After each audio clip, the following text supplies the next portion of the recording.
আজকাল অনেক জায়গায় মহিলা তালিম হয়, আমি জানি অনেক জায়গায়, যে সেখানে কোনো ওলামা একরামের তত্ত্বাবধান নাই, ওলামাদের কোনো সংস্পর্শ নাই, পরামর্শ নাই, রীতিমতো সেটা একটা ফিতনায় পতিত হওয়ার উপক্রম। দাওয়াতের কাজের নাম দিয়ে অনেক মহিলা মোবাইলে দাওয়াতের কাজ করতে গিয়ে স্বামীর হকাদের খবর নেই। আমার কাছে এমন স্বামী অভিযোগ করছেন যে ভাই আমার বউ সারাদিন সে মোবাইলে দেখি দাওয়াতি কাজ করে, তারে আমি ডাইকাও ভাগে পাই না, এমন অবস্থা।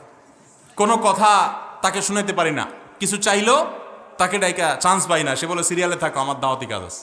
আমার পক্ষ হতে একটা বাণী হইল পোষায়া দাও। এক্ষেত্রে মহিলাদের করণীয়গুলো বিস্তারিত বললে উপকৃত হব।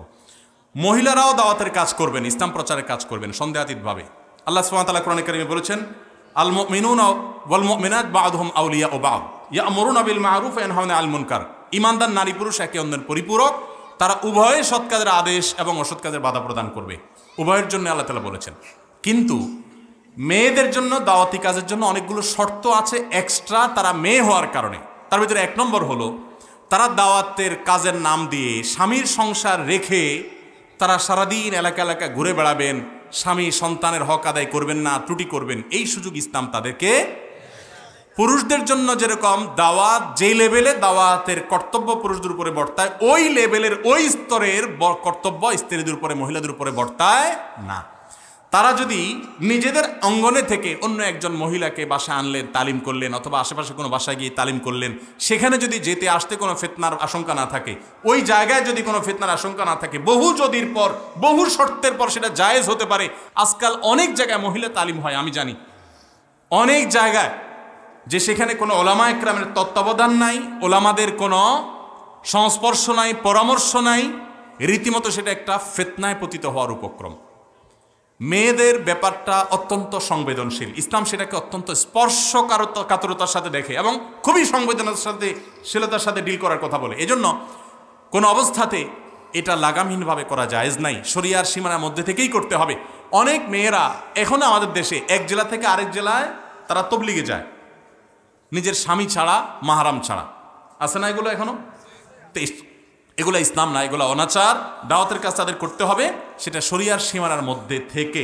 দাওয়াতের কাজের নাম দিয়ে অনেক মহিলা মোবাইলে দাওয়াতের কাজ করতে গিয়ে স্বামীর হকাদের খবর নেই। আমার কাছে এমন স্বামী অভিযোগ করছেন যে ভাই আমার বউ সারাদিন সে মোবাইলে দেখি দাওয়াতি কাজ করে, তারে আমি ডাইকাও ভাগে পাই না, এমন অবস্থা। কোনো কথা তাকে শুনাইতে পারি না, কিছু চাইলো তাকে ডাইকা চান্স পাই না, সে বলে সিরিয়ালে থাকো, আমার দাওয়াতি কাজ আছে। তাই আল্লাহর বান্দা ইসলাম ভালো করে বুঝেন নাই, তাদের এগুলো ঠিকঠাক রেখে অতিরিক্ত সময় তারা দাওয়াতি কাজ করবেন, তা পর্দার সাথে। কেউ যদি কাউকে মন থেকে চায়, তার জন্য কি প্রতি মোনাজাতে কান্না করে আল্লাহর কাছে চাইতে পারবে? দেখুন হাসির বিষয় না, আমাদের যুবকদের বেশিরভাগই এই রোগে আক্রান্ত। ভালো মানুষের মুখোশ পরে কতক্ষণ থাকা যাবে? বেশিরভাগ পুরুষ ছেলেরাই, যুবকরাই, এমনকি মেয়েরাও আজকাল বিবাহ বহির্ভূত সম্পর্কে আক্রান্ত। তো এই জন্য তারা মনে করে যে কোনো দোয়া দরুদ পড়লে বোধ হয় ওই ব্যবস্থা হয়ে যাবে।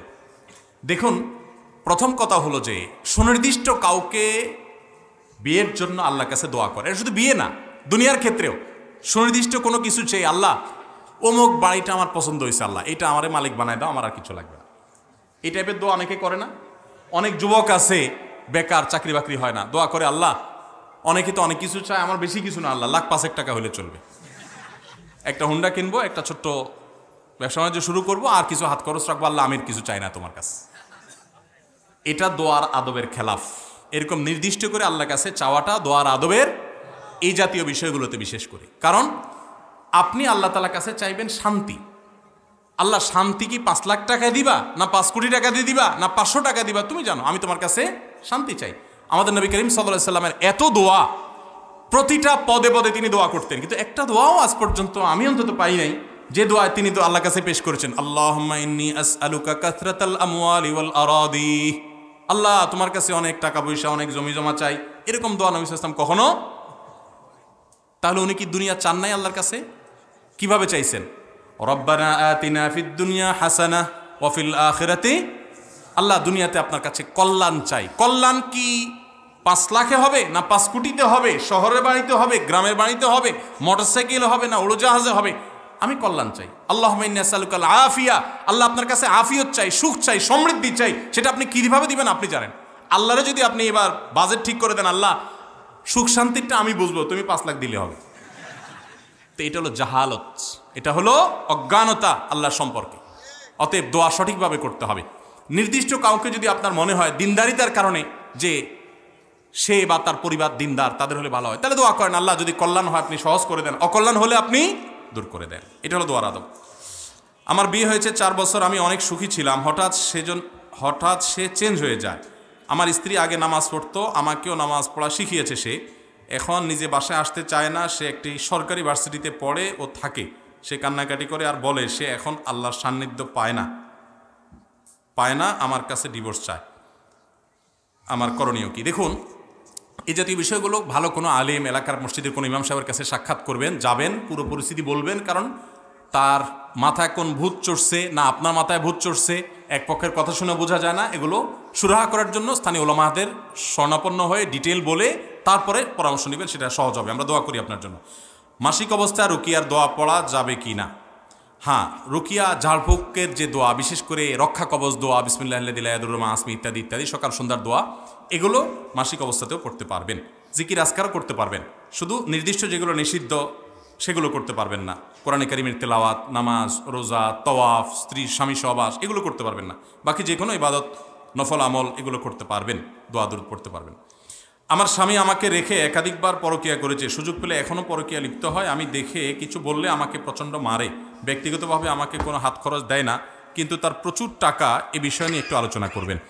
পরকীয়া এটা আমাদের সমাজে এখন ঘরে ঘরে কিছু কিছু পরকীয়া আছে, আমরা টেরও পাই না। ওই যে ইনবক্সে চলে, ঠিক না ঠিক? ফেসবুকে, ইমোতে, মেসেঞ্জারে, বিভিন্নভাবে, এবং ঘরে ঘরে অশান্তি।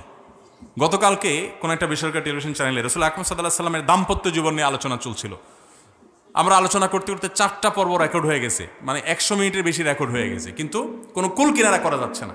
পরে উপস্থাপক এর সাথে আলাপ হচ্ছিল, উনি বলছিলেন যে আমরা তো মনে করলাম এক পর্বে শেষ করা যাবে, কথা তো শেষ হচ্ছে না। নবী সাল্লাল্লাহু আলাইহি সাল্লামকে, তার জীবনীকে আমরা যে চিত্রায়িত করি, আমরা মনে করি তিনি শুধু যুদ্ধ বিগ্রহ করেছেন, তিনি শুধুমাত্র জিহাদ করেছেন, রাষ্ট্র পরিচালনা করেছেন। তার দাম্পত্য জীবন যে কত সুখের, কত সমৃদ্ধির, এবং আমাদের জন্য কত শেখার, সেটা আমরা অনেকে জানি না। তো নবী করিম সাল্লাল্লাহু আলাইহি সাল্লামের সে আদর্শ যদি আমাদের সমাজে আজ প্রচার করা যায়, সমাজে পরকীয়া বন্ধ হবে। কিন্তু আপনারা জানেন, ওই যে একটু আগে আমি আলোচনা করেছি, সংস্কৃতির নামে আমাদের দেশে এখন পরকীয়াকে আমদানি করা হচ্ছে। নাটক, সিনেমাতে রীতিমতো বিভিন্নভাবে পরকীয়াকে স্বাভাবিককরণের চেষ্টা করা হচ্ছে। মানে এটা কোনো দোষের বিষয় না। আজ থেকে 20, 30, 40 বছর আগে এদেশে বিবাহ বহির্ভূত সম্পর্কের কথা কেউ মুখ দিয়ে বলার সাহসও করত। আর এখন জিএফ, বিএফ, এই কালচার এমনভাবে এটাকে সহজ করে ফেলা হয়েছে যে এটা কোনো দোষের বিষয় না, একেবারে এটা ডালভাত করে ফেলা হয়েছে। ঠিক একইভাবে পরকীয়াকে স্বাভাবিকরণ করা হচ্ছে। এই জন্য ঘরে ঘরে অশান্তি। যতগুলো বিবাহ বিচ্ছেদের ঘটনা ঘটে, যতগুলো তালাক হয়, যতগুলো সংসার ভেঙে খান হয়, এর অর্ধেকের বেশি ঘটে এই পরকীয়ার কারণে। আল্লাহ তাআলা পরকীয়া থেকে আমাদেরকে বাঁচার তৌফিক দান করুন। নবী করিম সাল্লাল্লাহু আলাইহি সাল্লাম পরকীয়ার রোগে আসক্ত মানুষদের ট্রিটমেন্টের জন্য একটা কথা বলেছেন।